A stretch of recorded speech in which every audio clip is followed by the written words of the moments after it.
Hei, mun nimeni on Maria Harjumäki ja meillä täällä Tammerfransin osastolla tänä viikonloppuna kevätmessuilla myydään Mustangin grillejä.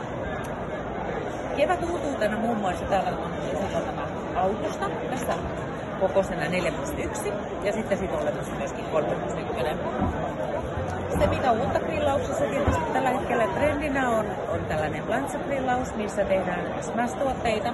Mutta täältäkin löytyy parilla on vakiovarusteena ja samoin sieltä löytyy sitten ritilät ja sivupolttimolla on toimiva keitin esimerkiksi uusien perunoiden keittämiseen.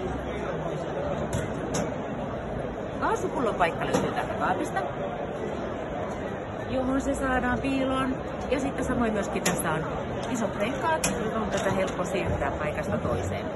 Toisella puolella on sivutasa, mitä voidaan hyödyntää sitten jo valmiiden tuotteiden tai astioiden ja muiden pitoon.